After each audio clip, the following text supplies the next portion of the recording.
सभी साथियों को नमस्कार। आपका एक बार फिर से स्वागत है आपके अपने चैनल गुरुजी में। इस चैनल के माध्यम से हम सर्विस से रिलेटेड जो मैटर होते हैं उनके बारे में चर्चा करते हैं। अगर आपने अभी तक इस चैनल को सब्सक्राइब नहीं किया है तो इसको सब्सक्राइब कर लीजिए और नोटिफिकेशन आपके पास सबसे पहले पहुंचते रहें, इसके लिए बेल आइकन को प्रेस करना ना भूलें। तो साथियों, आज की इस वीडियो में हम चर्चा करेंगे जो न्यू रिक्रूटेड एम्प्लॉयज़ होते हैं उनके एलटीसी के एंटाइटलमेंट के बारे में। साथियों, 26 सितंबर 2014 को गवर्नमेंट ऑफ इंडिया ने एक ओएम के माध्यम से जो फ्रेश रिक्रूट एम्प्लॉयज़ हैं उनके एलटीसी के एंटाइटलमेंट के बारे में डिटेल्ड प्रोविजंस दिए हैं। इस ओएम को डाउनलोड करने का लिंक नीचे डिस्क्रिप्शन में दिया गया है, जहां से आप इसको डाउनलोड कर सकते हैं। तो इस ओएम के जो प्रोविजंस हैं उनको हम पॉइंट वाइज यहाँ पर समराइज किया है, उनको हम अब देख लेते हैं। तो पहला जो पॉइंट इस ओएम के अकॉर्डिंग एलटीसी एंटाइटलमेंट का है फ्रेश रिक्रूट एम्प्लॉयज़ के लिए, वो ये है कि जो फ्रेश रिक्रूट एम्प्लॉय होता है उसके 1 साल की जब रेगुलर सर्विस पूरी हो जाती है उसके बाद ही उसका एलटीसी एंटाइटलमेंट शुरू होता है। यानी कि पहले साल की सर्विस के ड्यूरेशन में एलटीसी का कोई एंटाइटलमेंट फ्रेश रिक्रूट एम्प्लॉय के लिए नहीं होता है। दूसरी जो बात इंपॉर्टेंट है फ्रेश रिक्रूट एम्प्लॉयज़ के लिए वो ये है कि 4 साल के एक ब्लॉक में 1 साल की रेगुलर सर्विस पूरे होने के बाद जो पहले 4 साल आएंगे, उन पहले 4 साल में जो फ्रेश रिक्रूट एम्प्लॉयज़ हैं वो अपनी फैमिली के साथ पहले 3 ओकेजन्स में होम टाउन एलटीसी को अवेल कर सकते हैं और चौथे साल में वो एनी प्लेस इन इंडिया की एलटीसी को अवेल कर सकते हैं। यानी कि चारों साल में उनको एलटीसी का एंटाइटलमेंट दिया गया है। पहले 3 साल में होम टाउन एलटीसी का और चौथे साल में ऑल इंडिया एलटीसी का। ये जो फैसिलिटी है ये 2 ब्लॉक्स में 4-4 साल के 2 ब्लॉक्स में दी गई है। यानी कि जो डायरेक्ट रिक्रूट है वो अपनी सर्विस के 1 साल पूरा होने के बाद के जो नेक्स्ट 8 ईयर्स होंगे, अगले 8 सालों में 4-4 साल के उसके 2 ब्लॉक बनाए जाते हैं और ईच 4 ईयर के ब्लॉक में पहले 3 ओकेजन पर वो होम टाउन एलटीसी के लिए एंटाइटल होता है और चौथे साल में ऑल इंडिया एलटीसी यानी कि any place in India LTC के लिए एप्लीकेबल हो जाता है। नेक्स्ट जो पॉइंट इसमें फ्रेश रिक्रूट के लिए दिया गया है कि जो कैरी ओवर होता है एलटीसी का नेक्स्ट ईयर में, वो इसमें अलाउड नहीं है। जैसे कि नॉर्मल ब्लॉक ईयर्स होते हैं उसमें नेक्स्ट 1 ईयर कैरी ओवर का होता है। अगर आप नॉर्मल ब्लॉक ईयर में एलटीसी नहीं ले पाते हैं तो नेक्स्ट 1 ईयर में उसे कैरी ओवर करके आप अवेल कर सकते हैं। लेकिन ये फैसिलिटी जो न्यूली रिक्रूटेड एम्प्लॉयज़ हैं वो अपने 8 साल के जो ब्लॉक हैं उसमें वो उसको कैरी ओवर नहीं कर सकते हैं। ऐसा इसलिए किया गया है क्योंकि उनको ईच ईयर एलटीसी अवेल करने की फैसिलिटी दी गई है। नेक्स्ट पॉइंट इसके अंदर आता है कि जब 8 साल की उनकी सर्विस पूरी हो जाती है, फर्स्ट ईयर जो है उसके बाद से नेक्स्ट जो 8 ईयर हैं वो कंप्लीट हो जाते हैं, तो वो नेक्स्ट जो एलटीसी साइकिल है वो रेगुलर ब्लॉक का ही उनका शुरू हो जाता है। उसके बाद ये फैसिलिटी जो ईच ईयर एलटीसी की है वो ख़त्म हो जाती है और वो रेगुलर एलटीसी ब्लॉक के अंदर काउंट होना शुरू हो जाते हैं। अगर एलटीसी के जो 8 ईयर हैं फ्रेश रिक्रूट के वो कोइंसाइड कर रहे हैं beginning of new 4 year block के साथ, यानी कि एक 4 ईयर का ब्लॉक जो रेगुलर ब्लॉक है वो शुरू हो रहा है और उसी के स्टार्टिंग में जो 8 ईयर हैं फ्रेश रिक्रूट के वो एंड हो रहे हैं, तो इसके नेक्स्ट 4 ईयर में वो रेगुलर ब्लॉक के अंदर आ जाएगा और नॉर्मल एलटीसी रूल जो हैं वो उसके ऊपर एप्लीकेबल होना शुरू हो जाएंगे। एक और इम्पोर्टेंट पॉइंट जो इस सर्कुलर में दिया गया है वो ये है कि अगर कोई एम्प्लॉय 31 दिसंबर किसी भी साल के 31 दिसंबर को ज्वाइन करता है तो वो उस एम्प्लॉय की जो एलिजिबिलिटी है वो पहले साल में एलटीसी के लिए एंटाइटल नहीं होता है। यानी कि जिस साल वो 31 दिसंबर को ज्वाइन करेगा वो उससे लेकर के अगले साल के 30 दिसंबर तक उसको एलटीसी का एंटाइटलमेंट नहीं मिलेगा, लेकिन नेक्स्ट ईयर के 31 दिसंबर को एंटाइटल हो जाएगा एलटीसी के लिए, क्योंकि एलटीसी का जो ईयर है वो 1 जनवरी से 31 दिसंबर तक ही होता है।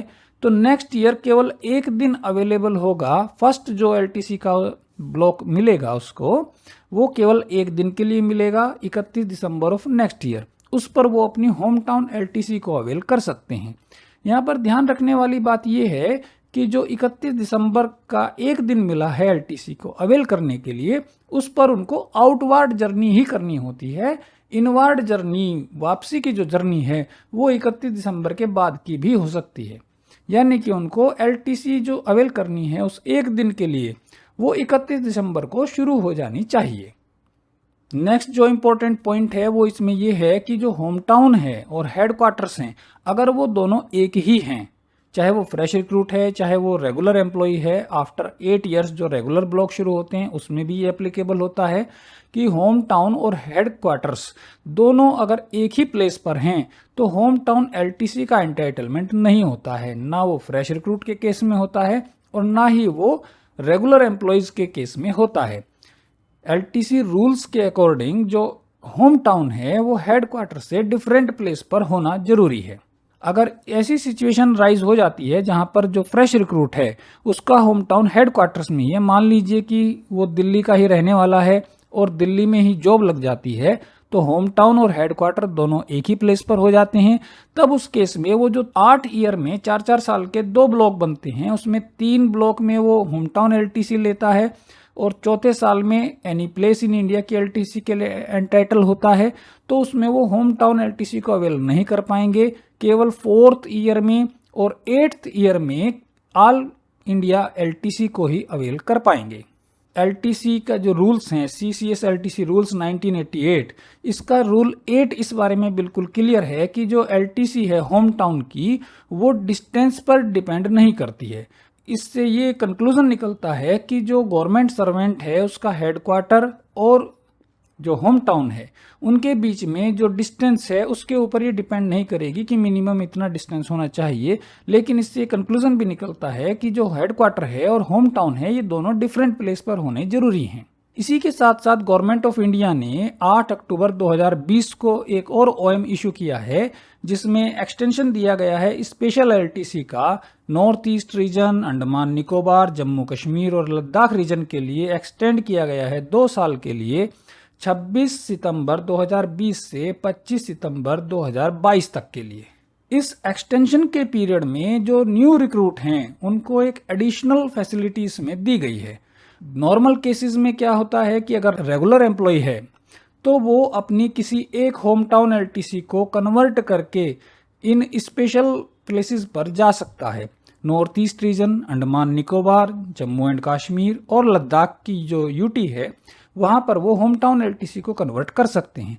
लेकिन जो फ्रेश रिक्रूट्स हैं जिनको पहले 3 ईयर्स में किसी भी ब्लॉक ईयर के पहले 3 चांस में होम टाउन एलटीसी मिलती है और चौथे साल में एनी प्लेस इन इंडिया की एलटीसी मिलती है, तो उन 3 होम टाउन एलटीसी में से एक एडिशनल कन्वर्जन वो कर सकते हैं जम्मू कश्मीर और लद्दाख के लिए। मान लीजिए वो एक होम टाउन एलटीसी का कन्वर्जन कर लेते हैं नॉर्थ ईस्ट रीजन के किसी जगह के लिए या अंडमान निकोबार के लिए, तो उसी से नेक्स्ट ईयर में वो एक और होम टाउन एलटीसी का कन्वर्जन जम्मू कश्मीर या लद्दाख के लिए भी कर सकते हैं। यानी कि जो फ्रेश रिक्रूट हैं वो 2 होम टाउन एलटीसी का कन्वर्जन इस स्पेशल पैकेज के लिए कर सकते हैं। अब हम एग्जाम्पल के माध्यम से ये समझने का प्रयास करेंगे कि जो फ्रेश रिक्रूट हैं उनको एलटीसी का एंटाइटलमेंट किस प्रकार से मिलेगा।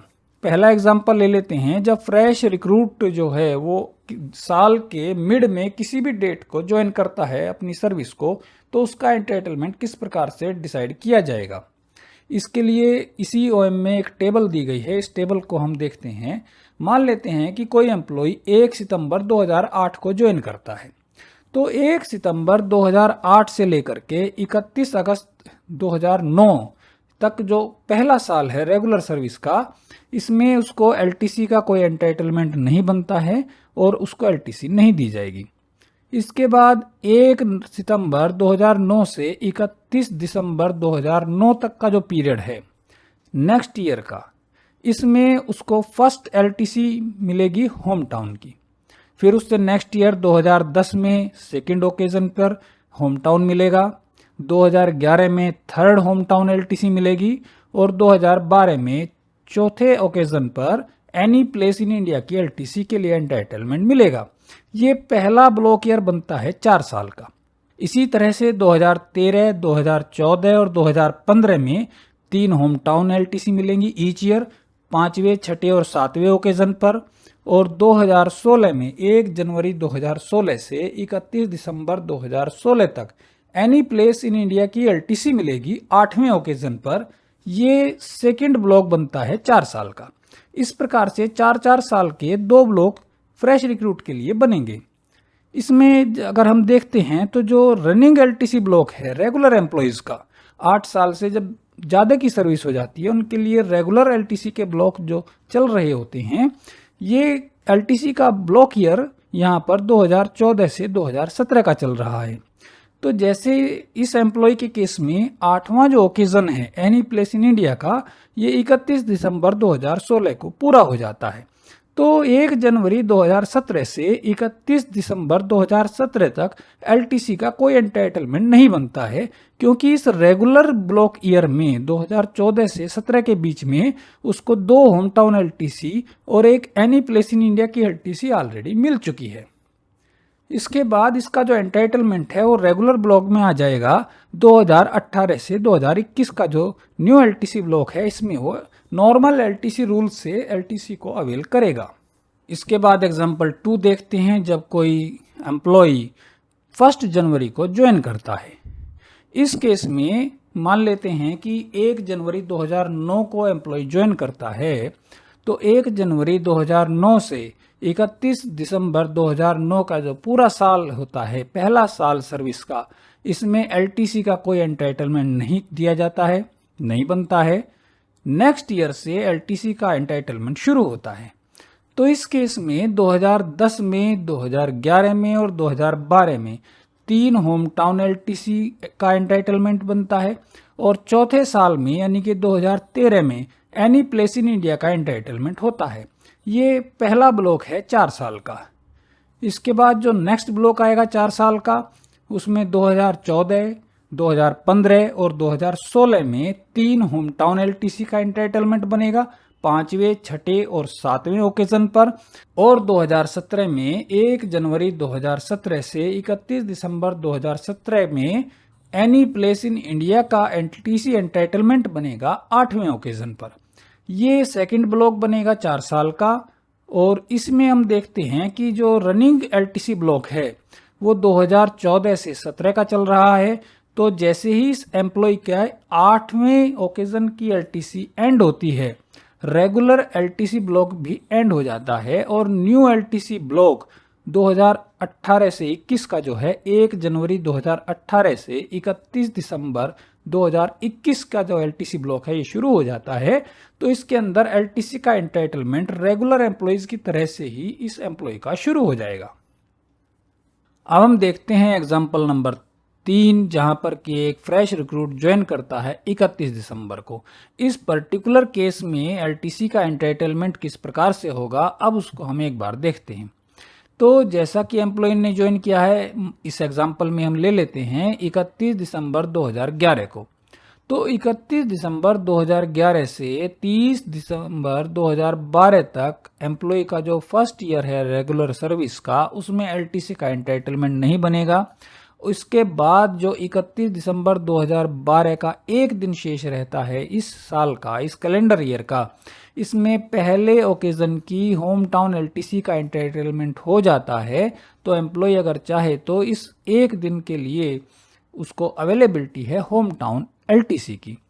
इसमें ध्यान रखने वाली बात यह है कि होम टाउन एलटीसी जो फर्स्ट ओकेजन की मिल रही है एक दिन के लिए, इसमें 31 दिसंबर 2012 को आउटवार्ड जर्नी शुरू हो जानी चाहिए, यानी कि एलटीसी पर एम्प्लॉय को प्रोसीड कर जाना चाहिए।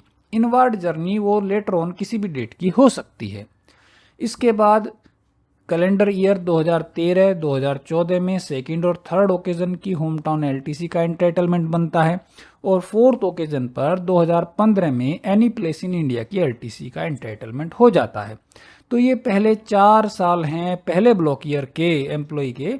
इसी तरह से जो नेक्स्ट 4 ईयर होंगे, सेकंड ब्लॉक होगा 4 साल का, उसमें 2016, 2017 और 2018 में 5वें, 6ठे और 7वें ओकेजन पर होम टाउन एलटीसी का एंटाइटलमेंट बनेगा और 8वां जो ओकेजन होगा ये 2019 में एनी प्लेस इन इंडिया की एलटीसी का एंटाइटलमेंट बनता है। अब यहाँ पर 8 ओकेजन एम्प्लॉय के पूरे हो जाते हैं और ये जो रनिंग एलटीसी ब्लॉक यहाँ पर चल रहा है वो 2018 से 21 का है।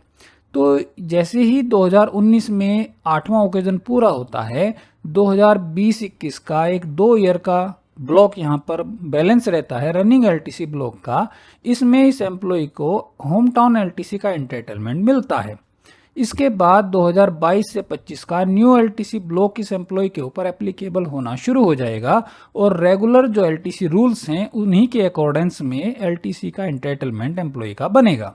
जो ध्यान देने वाली बात है वो ये है कि 8 साल की रेगुलर सर्विस के कंप्लीशन पर, यानी कि 8th ओकेजन जब पूरा होगा तो जो 2 साल का एलटीसी का पीरियड बचा हुआ है रेगुलर एलटीसी ब्लॉक का, उसमें उसका होम टाउन एलटीसी का एंटाइटलमेंट बनता है। इस रेगुलर ब्लॉक में एनी प्लेस इंडिया की एलटीसी 8th ओकेजन पर एम्प्लॉय ऑलरेडी ले चुका है। तो यहाँ पर इस ब्लॉक ईयर में 2020 से 21 के जो 2 साल हैं इसमें फर्दर कोई एनी प्लेस इन इंडिया की एलटीसी का एंटाइटलमेंट नहीं बनेगा, केवल होम टाउन एलटीसी का एंटाइटलमेंट ही उसको मिलेगा। लेकिन अगर एम्प्लॉय ने 2019 के अंदर एनी प्लेस इन इंडिया की जो एलटीसी है इसको अवेल नहीं किया है, इसको छोड़ दिया है, तो 2020 और 2021 का जो ब्लॉक ईयर है इसमें उसको एक ऑप्शन मिल जाता है कि चाहे तो वो होम टाउन एलटीसी को अवेल कर ले, चाहे वो एनी प्लेस इन इंडिया की एलटीसी को अवेल कर ले। ये तभी होगा जब 8वें ओकेजन पर एनी प्लेस इन इंडिया की एलटीसी को एम्प्लॉय ने अवेल नहीं किया होगा। इसके बाद 2022 से 25 का जो रेगुलर एलटीसी ब्लॉक है वो एम्प्लॉय के ऊपर एप्लीकेबल होना शुरू हो जाएगा। आशा है ये वीडियो आपको ज़रूर पसंद आई होगी और जो न्यूली रिक्रूटेड एम्प्लॉयज़ होते हैं उनके एलटीसी के जो स्पेशल प्रोविजंस हैं वो सभी आप लोगों को समझ आ गए होंगे। इस विषय से संबंधित अगर अभी भी आपके मन में कोई क्वेरी है तो उसको नीचे कमेंट सेक्शन में लिखना ना भूलें। उन सभी क्वेरीज़ को प्रॉम्प्टली रिप्लाई किया जाएगा और ऐसे ही किसी और टॉपिक पर अगर आपको वीडियो की आवश्यकता है तो उसको भी आप कमेंट सेक्शन में लिख सकते हैं। उस विषय पर भी वीडियो बनाने का पूरा प्रयास किया जाएगा। अगर आपको ये वीडियो पसंद आई हो तो आप हमारे चैनल को ज़रूर सब्सक्राइब कीजिए और नोटिफिकेशन आपको सबसे पहले मिलते रहें इसके लिए बेल आइकन को प्रेस करना ना भूलें। इस वीडियो को आपने देखा इसके लिए आपका बहुत बहुत धन्यवाद और आभार। नमस्कार।